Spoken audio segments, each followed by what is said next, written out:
गोस्वामी जी महाराज पूर्व प्रसंग में वर्णन किए।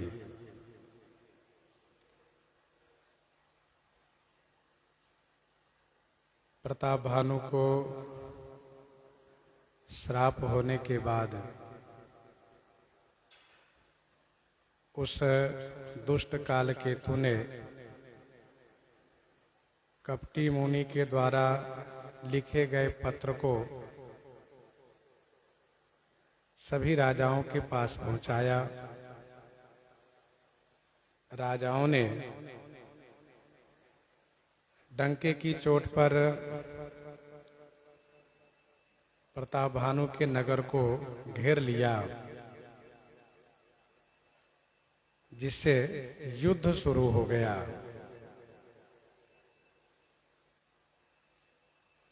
प्रताप भानु के सैनिक सुभट और स्वयं दोनों भाई युद्ध में पुरुषार्थ प्रकट किए, लेकिन श्राप हो चुका है, इसीलिए सभी मारे गए।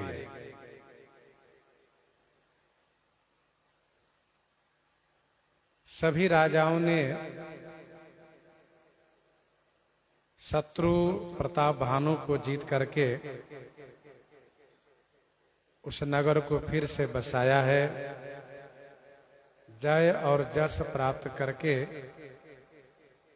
सब अपने अपने पुर को प्रस्थान किए हैं। महर्षि श्री याज्ञवल्क्य जी ने कहा, भरद्वाज सुनो जाहि जब होई विधाता बाम, धूरी मेरु सम जनक जम, ताहि ब्याल सम दाम, ताहि ब्याल सम दाम। हे भारद्वाज मुनि, सुनिए, जब जाहि विधाता बाम होई, जब जिसके ऊपर विधाता बाम हो जाते हैं, तभी उनके लिए धूरी, जो धूली तुक्ष है, वह सुमेरुवत हो जाती है कुचलने के लिए। जो जनक पिता उत्पन्न करके पालन करने वाले हैं, वही जमराज बन जाते हैं मारने के लिए। और जो माला भूषण स्वरूप है, श्रृंगार स्वरूप है, सुशोभित करने वाली है, वही माला सर्प बन करके काट खाती है।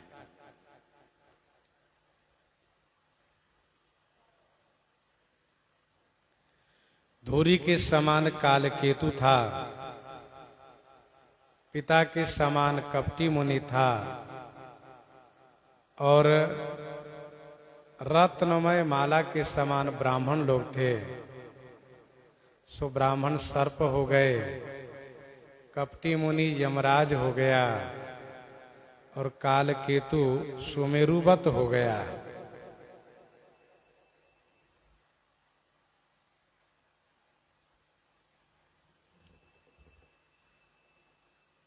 आगे श्री याज्ञवल्क्य जी महाराज कहते हैं, काल पाए मुनि सुनो सोई राजा, काल पाए मुनि सुनो सोई राजा, भयउ निशाचर सहित समाजा, भयउ निशाचर सहित समाजा। हे मुनि सुनिए, सोई राजा माने वही राजा प्रताप भानु काल पा करके अर्थात समय पा करके समाज के सहित निशाचर हुए, राक्षस हुए। गोस्वामी जी महाराज अब रावण का जन्म, कर्म, प्रताप, पुरुषार्थ और अत्याचार, यह सब वर्णन करने जा रहे हैं।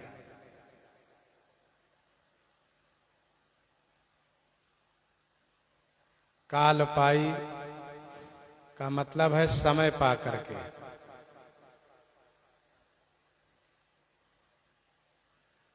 ऐसा नहीं है कि मृत्यु उपरांत तुरंत जन्म ही हो, ऐसा नहीं है।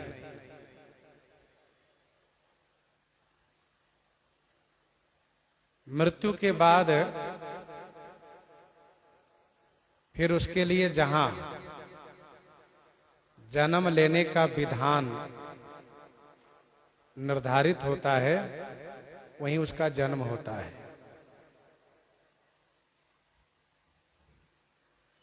और ये जन्म का कार्य श्री ब्रह्मा जी के द्वारा सब समय पर हुआ करता है। एक श्राप वो होता है कि जो तुरंत क्रियान्वित होता है, सपदि हो ही पक्षी चंडाला, लीन श्राप में शीश चढ़ाई। परंतु वह श्राप उस प्रकार से है और यह श्राप इस प्रकार से है कि समय पा करके वह श्राप फलीभूत होता है।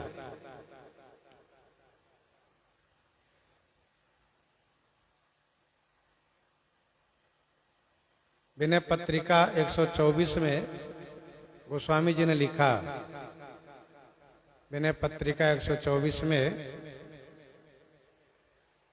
बिटप मध्य पुत्रिका सूत्रमह कंचुकी बनहि बनाए। बिटप मध्य पुत्रिका सूत्रमह कंचुकी बनहि बनाए, मनमह तथा लीन नाना तनु प्रगटत अवसर पाए।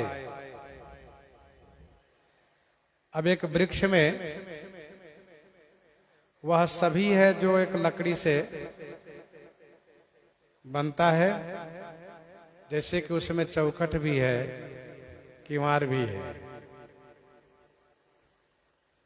कुर्सी भी है, चौकी भी है, मेज है,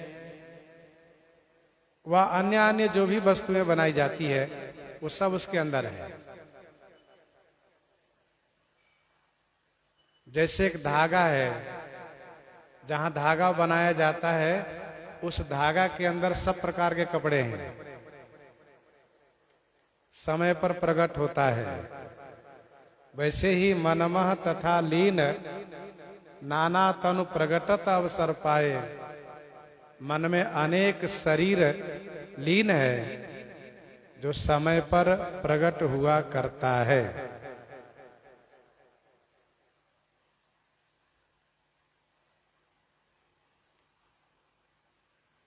समाज के सहित।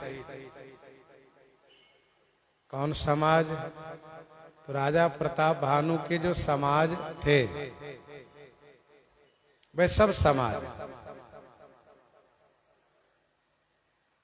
सत्य केतु कुल को नहीं बांचा, वे सब पूरे परिवार के लोग समय पाकर के राक्षस हुए। 10 सिर ताही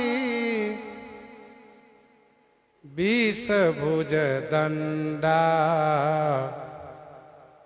रावण नाम वीर बरी बंडा। 10 सिर ताही 20 भुज दंडा रावण नाम वीर बरी बंडा। ताही उसका 10 सिर हुआ और 20 भुजदंड हुआ। 10 सिर और 20 भुजदंड अर्थात जन्म से ही 10 सिर और 20 भुजदंड हुआ।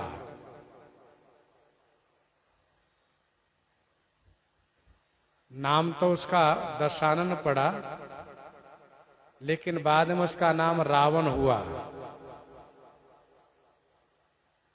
जब उसने सबको रुला दिया, रावय तीति रावण, रावय तीति रावण, जब उसने सबको रुला दिया तब उसका नाम रावण पड़ा। वीर हुआ, बरी बंडा, बरी बंडा माने तेजस्वी, प्रचंड तेज वाला हुआ, प्रचंड तेज वाला हुआ, प्रचंड पराक्रम वाला हुआ। इसलिए मानसकार ने कहा बरी बंडा, बहुत बड़ा तेजस्वी हुआ।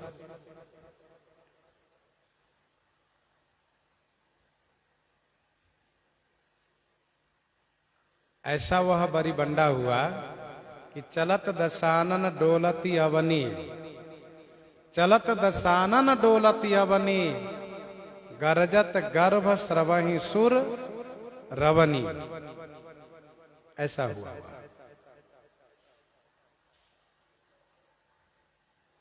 रावण के जन्म से ही 10 सिर और 20 भुजाएं होती है। पुरुषों की भुजाएं भुजदंड कहलाती है, माताओं की भुजाएं भुजबल्ली कहलाती है। पुरुषों की भुजाएं भुजदंड इसलिए कहलाती हैं क्योंकि भुजा में बल होता है। बल पराक्रम को ध्यान में रखते हुए उसको भुजदंड कहा जाता है।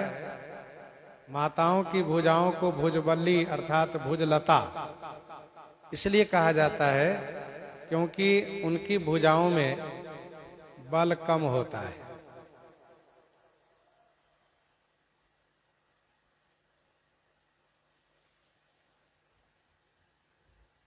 दोहु भुज दंड तमकी मही मारी,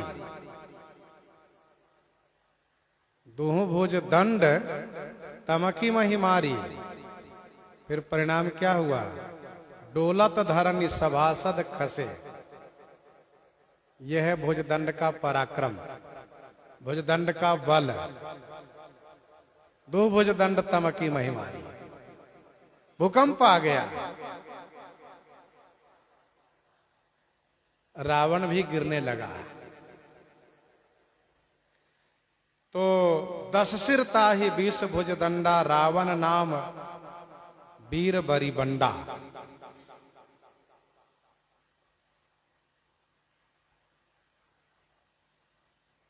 श्रीमद् वाल्मीकि रामायण के अनुसार इसका जन्म अर्थात रावण आदि असुरों का जन्म सुमेरु पर्वत के पास श्लेष मातक नामक वन में हुआ है। श्लेष मातक नामक वन में हुआ है। यह श्लेष मातक वन सुमेरु के पास है।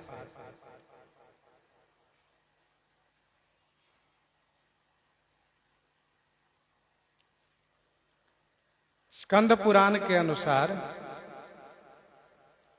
स्कंद पुराण के अनुसार 11वें त्रेता में, अभी 28वां कलयुग चल रहा है, 28वां त्रेता बीत चुका है।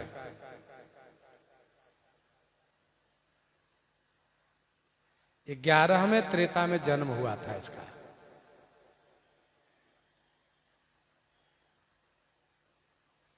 इस मनवंतर के, वर्तमान मनवंतर के 11वें त्रेता में इसका जन्म हुआ।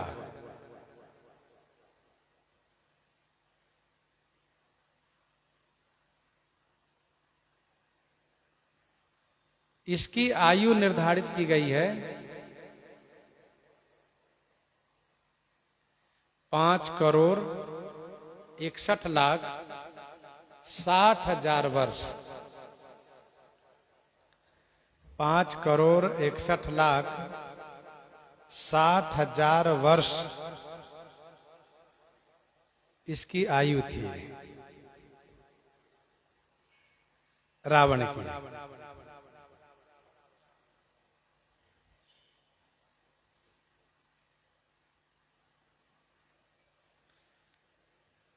दस सिर और 20 भुजा सभी कल्पों के रावण के होते हैं। दशानन, ये सभी कल्पों में दशानन ही होते हैं, 10 मुंह वाले।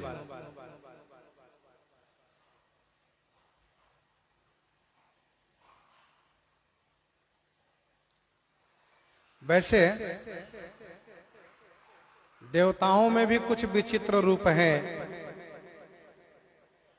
जैसे कि अग्निदेव के 7 हाथ है,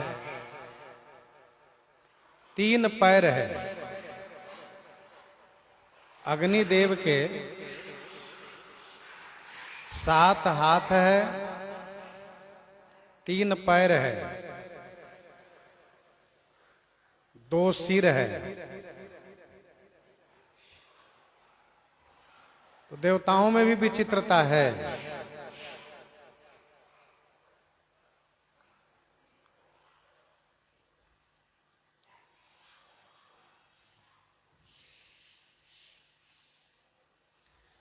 कुंभकर्ण और विभीषण के तो एक एक ही सिर है। कुंभकर्ण और विभीषण के एक एक ही सिर है, परंतु रावण के 10 सिर है। ऐसा क्यों, एक प्रश्न है। रावण, कुंभकर्ण, विभीषण तीनों भाई है। भाई और भी है, खर, दूषण और त्रिशरा। प्रसिद्धि इन तीनों की एक साथ चलती है, रावण, कुंभकर्ण, विभीषण।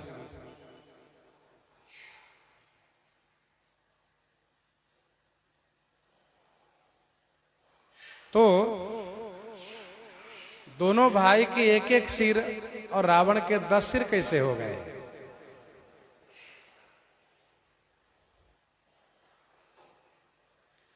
इसका समाधान अलग अलग तरीके से किए गए हैं।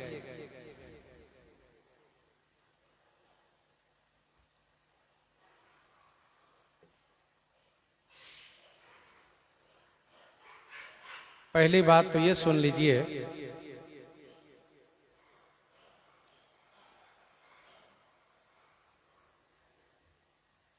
कि श्री रामचरितमानस कल्प की कथा में विभीषण जी महाराज रावण के सहोदर नहीं है।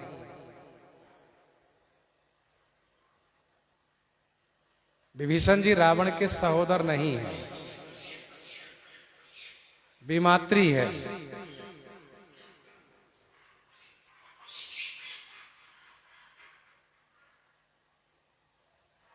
श्रीमद् वाल्मीकि रामायण के अनुसार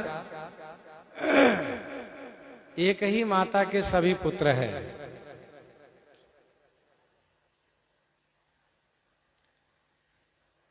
तो वाल्मीकि कल्प की कथा अलग है, जिसे में सुमाली नाम का असुर जो भगवान विष्णु के भय से रसातल में जाकर के रहता है,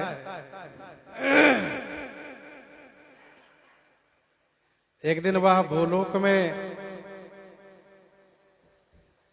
कुबेर को देख करके, कुबेर के तेज पराक्रम को देख करके,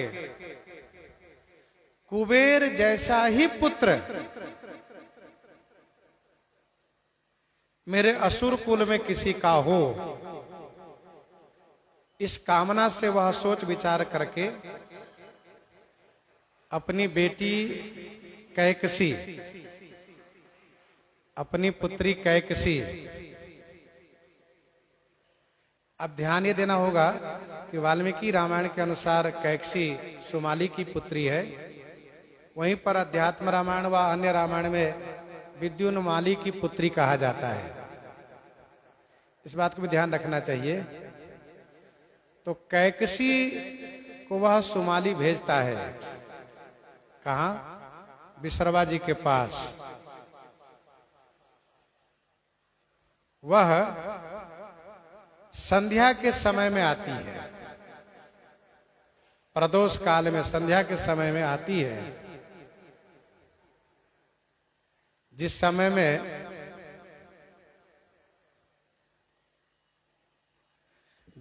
में विश्रवा जी संध्या वंदन कर रहे होते हैं, आकर खड़ी हो जाती है। फिर इसके बाद पूछने पर वह यह कहती है कि आप मुनि हैं, आप जान सकते हैं, समझ सकते हैं कि मैं कौन हूं और क्यों आई हूं। और मुनि ने ध्यान करके देखा तो उन्होंने कहा, तुम जिस समय में आई हो, जिस कामना से, यह प्रदोष काल है और बहुत विकट काल है, भयंकर काल है। इस समय में तुम्हारे जो पुत्र होंगे वह महान क्रूर स्वभाव के असुर होंगे, महान क्रूर स्वभाव के असुर होंगे। तो कैकसी ने ये कहा कि आप जैसे महात्मा के द्वारा मेरे ऐसे पुत्र हो, ऐसा नहीं होना चाहिए। तब उन्होंने कहा कि तुम्हारा छोटा पुत्र धर्मात्मा होगा। यह है वाल्मीकि रामायण के अनुसार। श्री रामचरितमानस जी की कथा वाल्मीकि कल्प से ये नहीं मिलती है।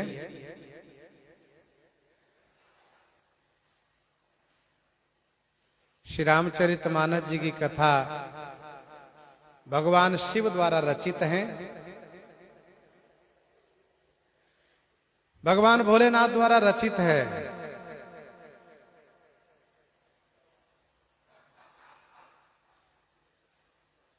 और इसमें विभिन्न कल्पों की कथा समन्वय पूर्वक है। और भगवान शिव ने तो स्पष्ट किया है कि अपर हेतु सुनु शैल कुमारी, कहो विचित्र कथा विस्तारी, स्पष्ट किया है।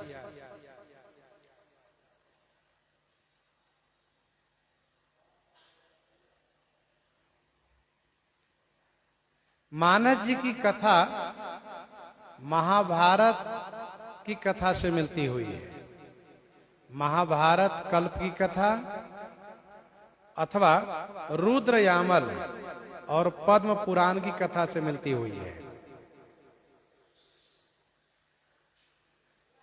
रुद्र यामल और पद्म पुराण के अनुसार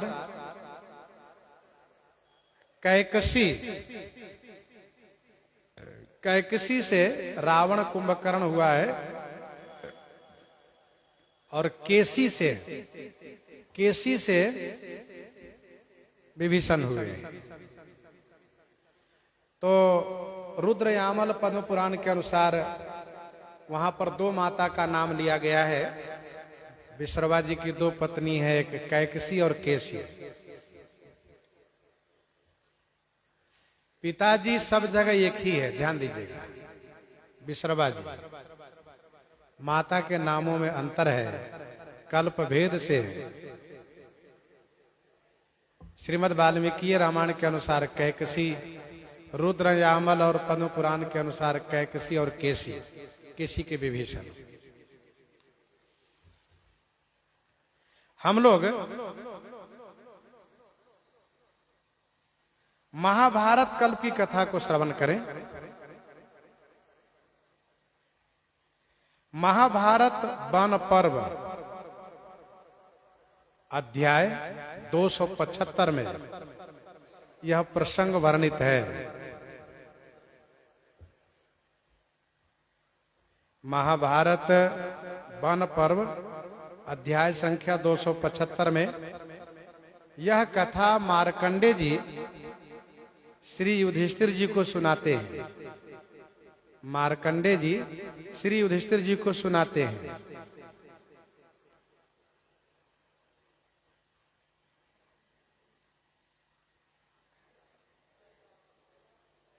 श्री ब्रह्मा जी के मानस पुत्र हैं पुलस्त जी। पुलस्त जी की पत्नी का नाम है गौ। पुलस्त जी के पत्नी का नाम क्या है? गौ। नाम है गौ। उनसे एक पुत्र होता है जिनका नाम वैश्रवण होता है। जिनका नाम वैश्रवण। वैश्रवण जी को ही कुबेर कहते हैं। वैश्रवण और कुबेर दो नामधारी व्यक्ति एक ही है। वैश्रवण और कुबेर दो नामधारी व्यक्ति एक है।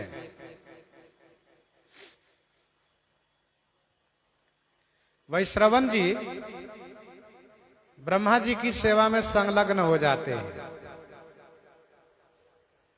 और बड़ी श्रद्धा से, बड़े भाव से, बड़े प्रेम से ब्रह्मा जी की सेवा करते हैं। ब्रह्मा जी वैश्रवण पर बड़े प्रसन्न हो जाते हैं। इनकी तपश्चर्या, इनकी सेवा भक्ति से ब्रह्मा जी इन पर बड़े प्रसन्न होते हैं। इनको लोकपाल का पद प्रदान करते हैं। धन संपत्ति के अधिपति बनाते हैं। पुष्पक विमान इनको प्राप्त होता है।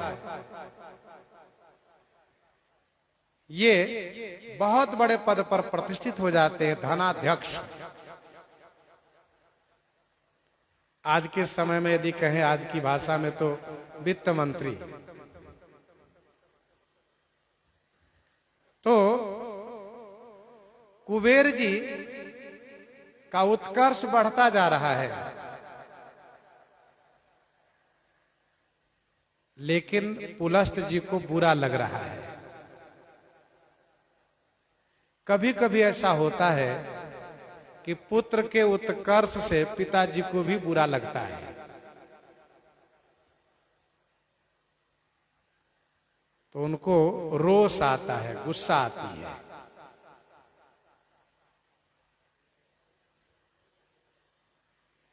और गुस्सा आने से उन्हीं से एक दूसरा रूप प्रकट होता है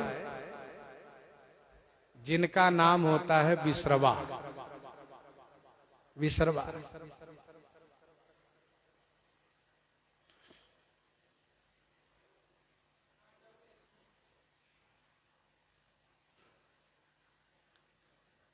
ऐसा महाभारत में वर्णन है।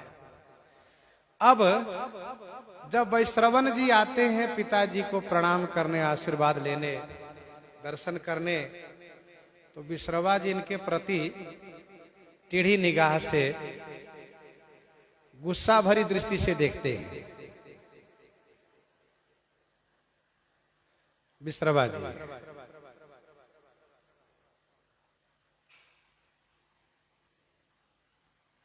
इस बात को ध्यान रखिएगा कि ये महाभारत कल्प की कथा है। कुछ रामायण में ये कथा और भी अलग है, पर मानव जी से संबंधित है, इसलिए इस कथा को हम लोग विस्तार पूर्वक कहते सुनते हैं। अब हुआ यह कि कुबेर जी को यह मालूम हो गया कि पिताजी हमसे नाराज रहते हैं, और नाराज होने के कारण ही इनका दूसरा रूप विश्रवा जी के रूप में प्रकट हुआ है। तो विश्रवा जी को खुश करने के लिए कुबेर जी अर्थात वैश्रवण जी 3 राक्षसी कन्या को लाकर के सेवा में रख देते हैं। 3 राक्षसी कन्या को ला करके सेवा में रख देते हैं।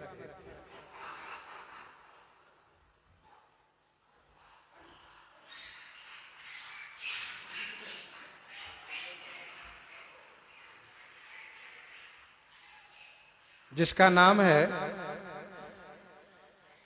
पुष्पोत्कटा,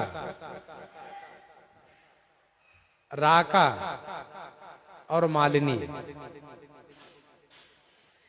जिसका नाम है पुष्पोत्कटा, राका और मालिनी।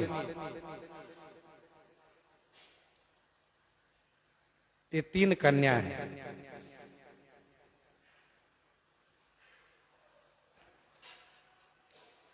तीनों ने पुत्र की आकांक्षा से, पुत्र की कामना से विश्रवा जी की सेवा करने लगती हैं।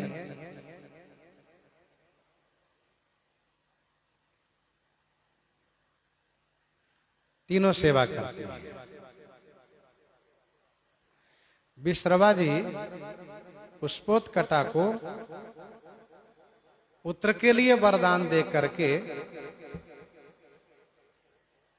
वे अनुष्ठान में बैठ जाते हैं। अनुष्ठान में बैठ जाते हैं और अनुष्ठान में इनके 10 महीने बीत जाते हैं।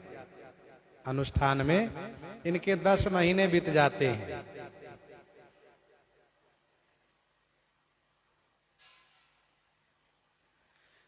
अनुष्ठान पूरा होने पर आप पुष्पोत्कटा की ओर देखते हैं तो वे पुत्र की कामना से अभी भी प्रतीक्षारत है और 10 महीने बीतने पर उनके 10 मासिक धर्म हो गए होते हैं। 10 बार रजो धर्म हो गए होते हैं। इसीलिए उनको वरदान देते हैं कि 10 महीने के बदले में 10 मुंह वाला बेटा आपको एक ही होगा।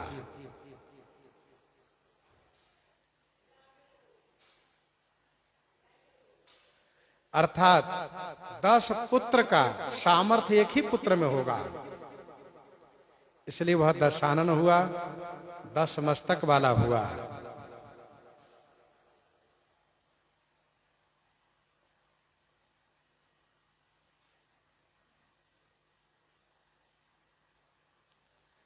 राका से खर श्यारम, पुष्पोत्कटा से एक ही 10 मुख वाला एक बेटा हुआ और फिर दूसरा बेटा उसका हुआ बाद में, जिसका नाम हुआ कुंभकर्ण। रावण और कुंभकर्ण दोनों सहोदर है, सगे भाई है। राका से हुए हैं खरदूषण, त्रिशरा, सुपनखा। राका के पुत्र है खरदूषण, त्रिशरा और सुपनखा। मालिनी से हुए हैं विभीषण। मालिनी से हुए हैं विभीषण। इसलिए गोस्वामी जी ने मानस जी में स्पष्ट लिखा है, भयो विमात्र बंधु लघु तासु।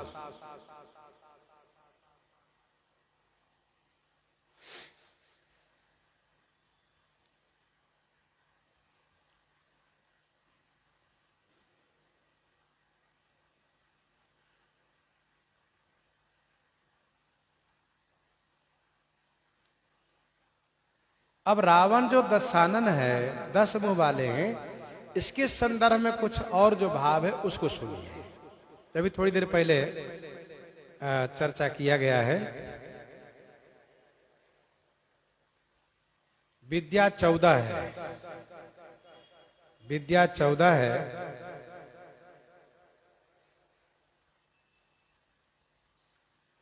इस पर एक संत ने ये कहा कि ब्रह्मा जी विचार किए कि हमारे पास तो 4 ही मुख है, हमारे पास 4 मुख है, तो हम 4 विद्या ग्रहण कर सकते हैं। एक ऐसा व्यक्ति होना चाहिए जो 10 मुंह वाला हो, 10 विद्या ग्रहण करें। इसलिए ब्रह्मा जी ने उसको दशानन बनाया। भाई सृजन कार्य ब्रह्मा जी के हाथ में है। तो 10 विद्या के लिए दशानन बनाया, तो उसका परिणाम क्या हुआ? परिणाम यह हुआ कि ब्रह्मा जी 4 मुख से वेद पढ़ते हैं, तो रावण 10 मुख से उस पर भाष्य करता है। भाष्य का मतलब विस्तार, विवेचन करता है। 10 मुख से विवेचन करता है, भाष्य करता है।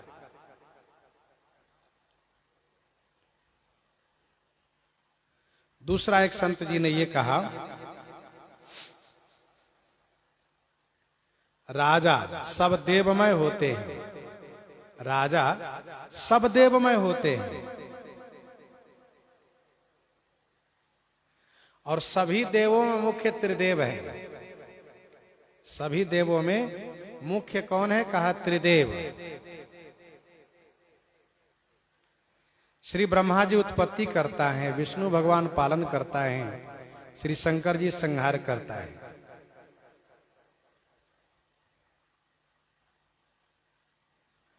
आप त्रिदेव के मुखों को गिनती कर लीजिए, कितने हुए? चतुरानन, पंचानन, एकानन। चतुरानन ब्रह्मा जी, 1 मुख वाले भगवान विष्णु जी, और 5 मुख वाले शंकर जी। 4 1 5 और 5 10, 10 मुंह वाला रावण हुआ।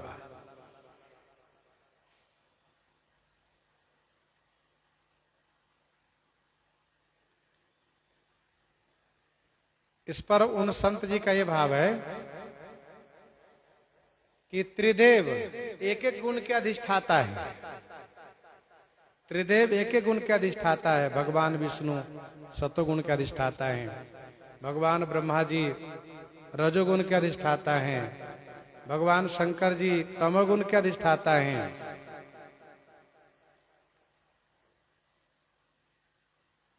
एक एक गुण के अधिष्ठाता है।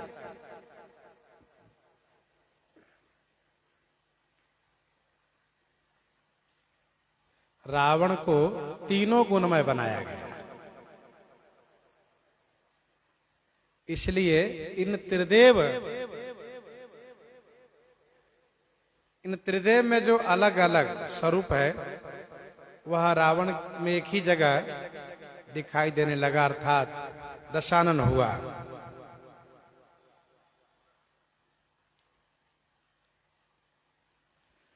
फिर किसी संत ने यह कहा, दशानन माने 10 दिशा में वह विजय प्राप्त करेगा। दशानन का मतलब है 10 दिशा में विजय प्राप्त करेगा।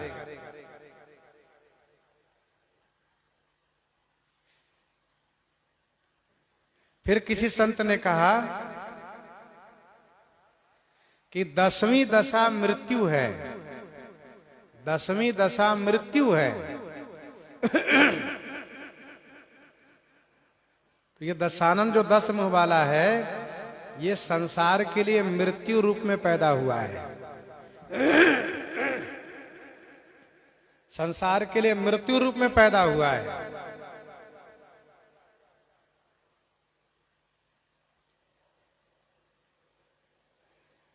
विनय पत्रिका 58 में गोस्वामी जी ने लिखा, मोह दस मौल तद भ्रात अहंकार, पाकारी जित काम विश्राम हारी।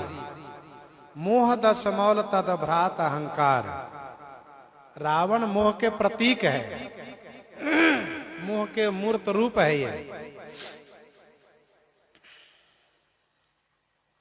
तो रावण दशानन है। दशानन का मतलब जिसके 10 आनन है, 10 मुख है, अर्थात जिसमें बहिर्मुखता है। बहिर्मुखता है, 5 कर्मेंद्री और 5 ज्ञानेंद्री, ये 10 इंद्रियों को आनंद के रूप में बनाया, अर्थात बहुत बड़ा विलासी हुआ, विषयी हुआ रावण, जो 10 इंद्रियों से विषय का सेवन करता है।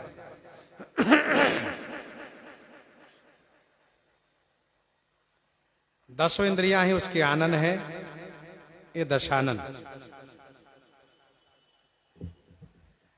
श्री चक्रवर्ती महाराजा श्री अवधेश जी, जिनका नाम है दशरथ। अच्छा, गजब की बात तो यह है कि लंकापति होता है दशानन और अयोध्यापति होते हैं दशरथ। उसी समय में दशरथ का मतलब यह होता है, एक अर्थ तो यह होता है कि जिनका रथ 10 में दिशा में जा सके, जिनका रथ 10 दिशा में जा सके। और प्रमाण भी है कि श्री दशरथ जी का रथ आकाश में जाता था, तभी तो उन्होंने शनि लोक में रथारूढ़ होकर के पहुंच करके और शनि को अपने पराक्रम का परिचय दिया है।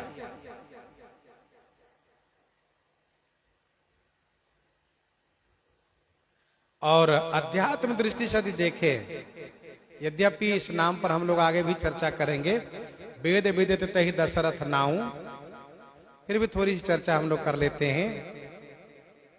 यहां पर 10 इंद्रियों को जिन्होंने रथ बनाया है, दशरथ माने 10 इंद्रियों को जिन्होंने रथ बनाया, 10 रथ। और जो जीवात्मा है वही रथी है, वही रथी है।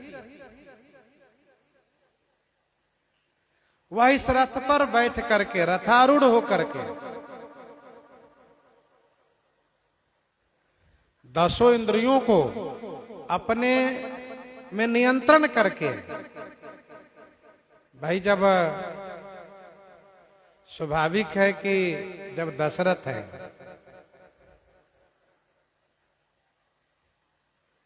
तो 10 इंद्रियां इनके घोड़े हैं, विषय ही लगाम है मान लीजिए।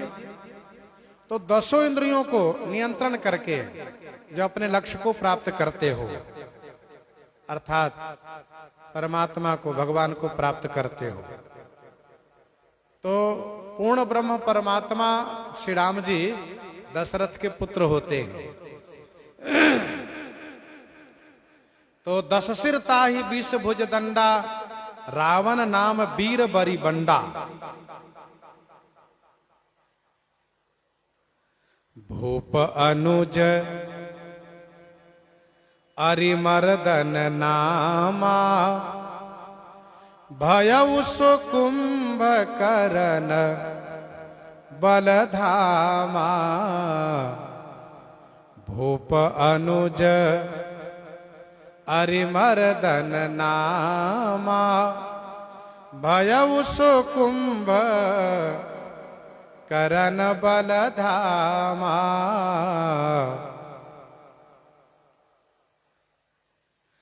भूप अनुज अरिमर्दन नामा, भयो सो कुंभ करन बलधामा।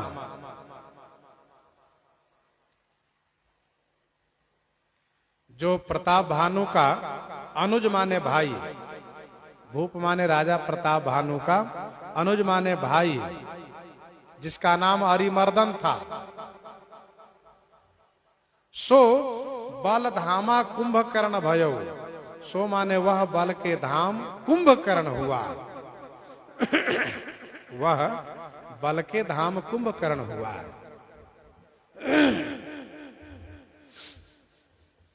भूप अनुज अरिमर्दन नामा, भयउ सो कुंभ करन बलधामा।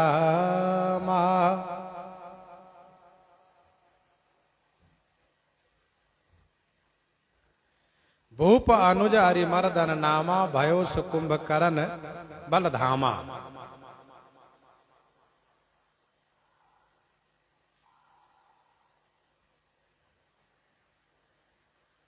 प्रताप भानु का भाई अरिमर्दन था। अपर सुत ही अरिमर्दन नामा, भुजबल अतुल अचल संग्रामा।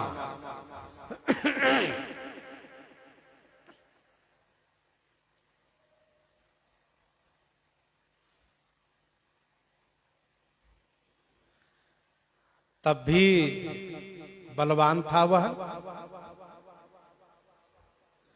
और अब भी बलवान हुआ।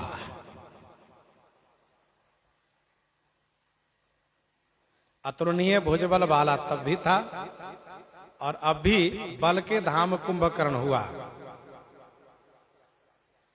रावण की अपेक्षा कुंभकर्ण में अत्यधिक बल हुआ करता है सभी कल्पों में। रावण से ज्यादा बलवान कुंभकर्ण होता है। रावण के पास शारीरिक बल के साथ साथ माया का बल होता है, लेकिन कुंभकर्ण के पास माया बल न होते हुए भी शारीरिक बल भी अपार होता है, अपार होता है।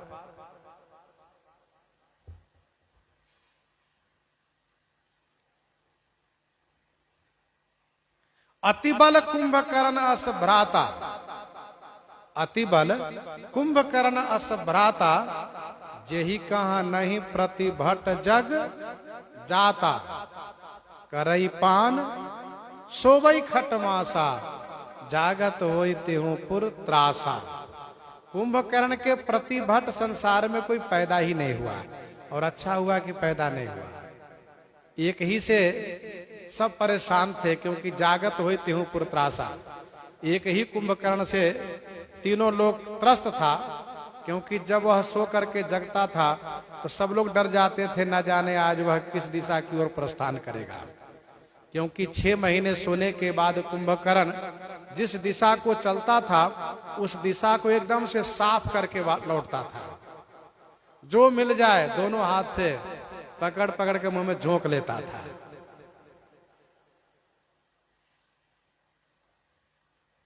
ये कुंभकर्ण बहुत बलवान था। रणभूमि में जब कुंभकर्ण पहुंचा है तो बानर लोग पर्वतों को उठा उठा करके मारने लगे। कोटि कोटि गिरि शिखर प्रहारा, करहि भालू कपि एक एक बारा, वर्षा करने लगे चारों तरफ से। लेकिन बाहरे कुंभकर्ण मूर्यो न मन, तन टार्यो न टार्यो, जीमिका अर्क फलानी क्यों मारियो। जैसे हाथी कोई खड़ा हो और उसके ऊपर मदार के फलों से कोई प्रहार करे चारों तरफ से, तो हाथी को कोई फर्क नहीं पड़ता है, वैसे कुंभकर्ण को कोई फर्क ही नहीं पड़ा। हनुमान जी को लगा कि ये तो भाई बड़ा बलवान है, तब हनुमान जी ने एक मुक्का मारा। तब कुंभकर्ण को लगा कि भाई मानना पड़ेगा कोई बलवान वानर भी है। और वैसे कुंभकर्ण पहले भी कहा है रावण से कि है दशीष मनुज रघुनायक, जाके हनुमान से पाए।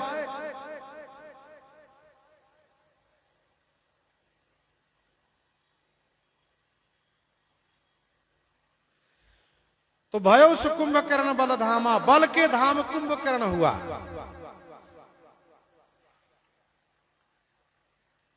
आगे के प्रसंग में हम लोग श्रवण करेंगे, जब इसका प्रसंग आता है तब कैसा ये था। अभी जन्म कहा जा रहा है, आगे बढ़ते हैं। सचिव जो रहा धर्म रुचि जासु, सचिव जो रहा धर्म रुचि जासु,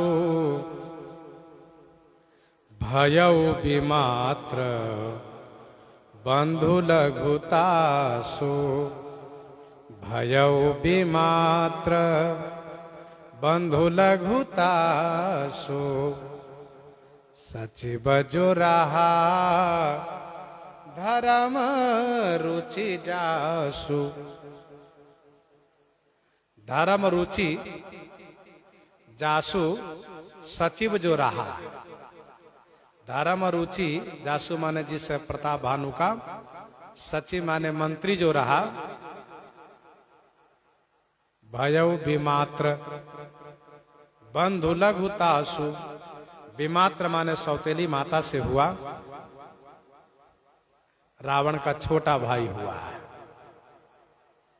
बंधु लघु तासु, तासु उस रावण का लघु बंधु छोटा भाई हुआ। तब इसका नाम धर्म रुचि था, अब इसका नाम विभीषण हुआ। धर्म रुचि, धर्म में रुचि रखते थे और विभीषण हुए तब भी धर्म में रुचि रखते हैं। धर्म रुचि तब भी किसी और माता से हुए थे, भले ही प्रताप भानु उनको अपना भाई मानता था पर सगा नहीं था, सहोदर नहीं था तब भी, और इस बार भी सहोदर न हो करके सौतेली माता से हुआ। भयो विमात्र बंधु लघु तासु,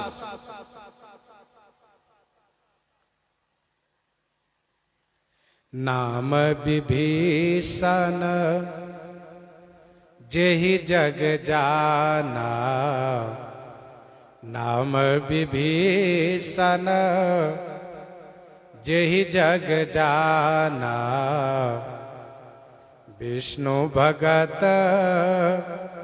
विज्ञान निधाना, नाम विभीषण जेहि जग जाना, विष्णु भगत विज्ञान निधाना। नाम विभीषण, नाम इनका विभीषण है। जिनको जगत जानता है, विष्णु भगत विज्ञान निधाना, भगवान विष्णु जी के भक्त हैं और विज्ञान के निधाना माने खजाना है। विज्ञान के निधाना माने खजाना है। नाम विभीषण जहि जग जाना, विष्णु भगत विज्ञान निधाना।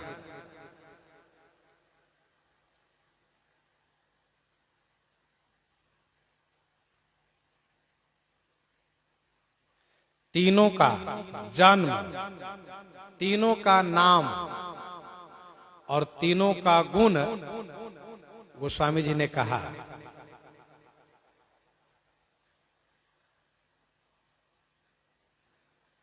रावण का जन्म कहा, रावण नाम कहा और उसका गुण कहा कि वह वीरों में बड़ी बंडा है और सजातीय सबको प्रिय होते हैं।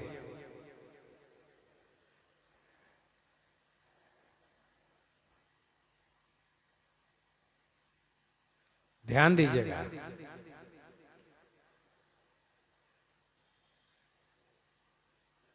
जो अमिट देह स्वभाव है, जो अमिट देह स्वभाव है, दुस्तर अमिट देह स्वभाव है,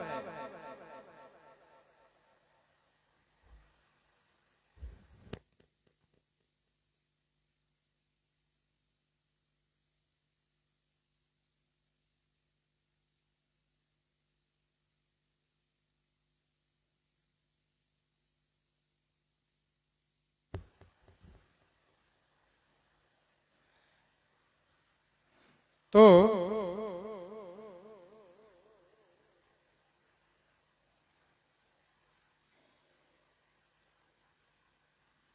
भगवान विष्णु के भक्त हुए, विज्ञान के निधान हुए।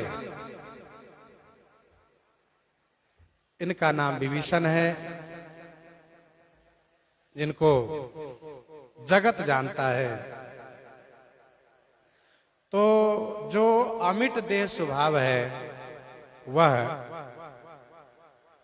भक्ति से मिट जाता है, भक्ति से मिटता है, बाकी किसी और उपाय से नहीं मिटता है। रहे जे सुत सेवक नृप केरे, भय निशाचर घोर घनेरे। राजा के जो सुत और सेवक थे वे सभी घोर राक्षस हुए।